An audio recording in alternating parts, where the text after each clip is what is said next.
देखो एलपीजी में हम पार्ट थर्ड में आके पहुंचे। जो नॉर्मल टॉपिक है हमारा वो खत्म हो चुकी है। अब आ जाओ जो एक्सटर्नल टॉपिक है वो समझते हैं। बुक में है, जरूरी है जानना। डिमोनेटाइजेशन के बारे में पढ़ेंगे। डिमोनेटाइजेशन, ये जो डिमोनेटाइजेशन पहली बार जो यहाँ पे डेट दे रखा है कि 8 नवंबर 2016, ये पहली बार नहीं हो रहा है। इससे पहले इंडिया में और 2 बार भी हो चुका है। यानी पहले हुआ था 1946 में। अब दिमाग में ये आ रहा होगा कि 1946 में इंडिया तो डिपेंड तो हुआ नहीं था, इंडिपेंडेंट नहीं हुआ था, डिपेंडेंट था। तो ये कैसे हुआ? बिल्कुल सही सुन रहे हो, ये हुआ था। उस टाइम पे तुम्हारा जो वाइसरॉय गवर्नर जनरल कौन थे?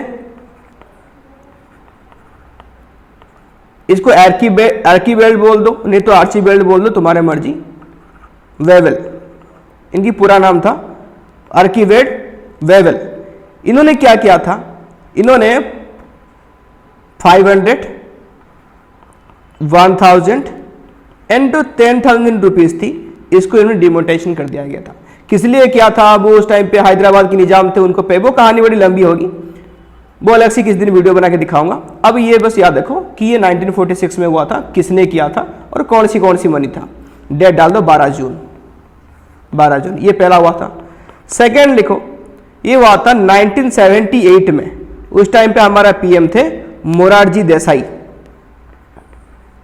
मोरारजी देसाई जी थे उस टाइम पे हमारा पीएम। तो उन्होंने डिमोनेटाइजेशन किया था 1000 रुपए की, 5000 रुपीज नोट की एंड 10,000 रुपीज की नोट की। ठीक है, अब ये वाला तुमको पता है कि यहां पे कमेंट करके बताना जो ये थर्ड बार हुआ 8 नवंबर 16 में डिमोनेटाइजेशन, वो करेंसी तो यहां पे लिखा। उस टाइम पे पीएम कौन थे? सबको पता हो, कमेंट में पक्का आंसर करना। ठीक है, इन सारे डिमोनेटाइजेशन के पीछे मोटिव क्या था? तो check tax evasion and back the black money. यानी जो ब्लैक मनी, फिजिकल मनी लोगों के घर में है, जिसके ऊपर कोई फ्लो नहीं हो रही है, कोई टैक्स नहीं लग रही है, तो वो यहाँ पे बैक करना था गवर्नमेंट को, वो फाइंड आउट करनी थी। ये इसकी मेन मोटिव था। Features: tax administrative measure, tax evasion will no longer tolerate, channelize the saving into the financial system, create a cashless और लिटिल कैश इकोनॉमी, यानी बिल्कुल डिजिटल इकोनॉमी की तरफ, एक स्टेप था, अभी भी स्टेप है, मोटिव इनकी वही है। ठीक है, इतना बस याद रखो।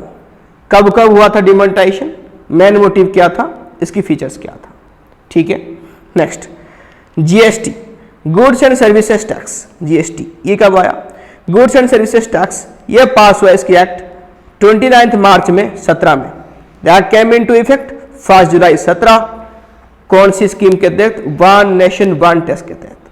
यानी कम से कम 17 जो इनडायरेक्ट टैक्स थे, 17 इनडायरेक्ट टैक्स को मिला के इन्होंने वन टैक्स कर दिया, जिसको हम जानते हैं GST, goods and services tax. ये इनडायरेक्ट टैक्स किसके ऊपर इंपोज होती है? कंजप्शन के ऊपर इंपोज होती है, हम जो कंजप्शन करते हैं उसके ऊपर। ठीक है, लिखा है यहां पे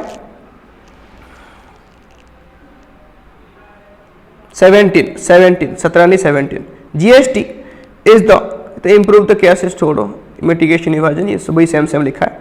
GST is charge at each stage of value addition. तो वैल्यू एडिशन पे टैक्स चार्ज होती है, यानी कंजप्शन के ऊपर। ये जितने बार वैल्यू एडिशन होगा, जिस स्टेज पे जो तुम्हारे यहाँ पे वैल्यू ऐड करेगा, वैल्यू ऐड यानी प्रॉफिट ऐड करेगा, उस प्रॉफिट पे क्या होगी? जीएसटी चार्ज होगी, goods and services tax charge होगी।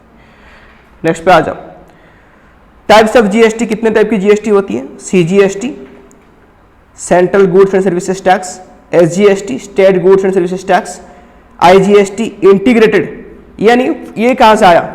यानी फॉर एग्जांपल ये कब लगेगा वो भी सुन लो। आईजीएसटी फॉर एग्जांपल, अगर तुम्हारे सेम ये तुम्हारा यूपी है, तुम यूपी में भी सामान परचेज किया और यूपी में भी सेल किया, यानी with in the tax, with in the state है, तो यहाँ पे सीजीएसटी और एसजीएसटी दोनों लगेंगे। बट तुमने यूपी में सामान खरीदा और इसको मुंबई में बेच रहे हो, महाराष्ट्र में बेच रहे हो, तो यानी एक स्टेट में सामान खरीदा दूसरे स्टेट में बेच रहे हो, तो यहाँ पे स्टेट क्रॉस होगी, तो यहाँ पे क्या लगेगी? IGST integrated. याद रखना सेम होता है। अगर सीजी यहाँ भी 8% हुआ, ये भी 8% हुआ, तो आईजीएसटी कितना आ गया? 16% होगी।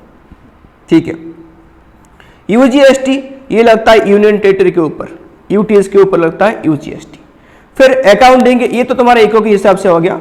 हर जो टैक्स है वो दो पार्ट में डिवाइड है, इनपुट और आउटपुट। तो यानी कुल मिला के यहाँ पे कितने टैक्स हो गया, 4 × 2 यानी 4 टाइप, 8 टाइप का यहाँ पे क्या लगे, 8 टाइप की टैक्स लगे।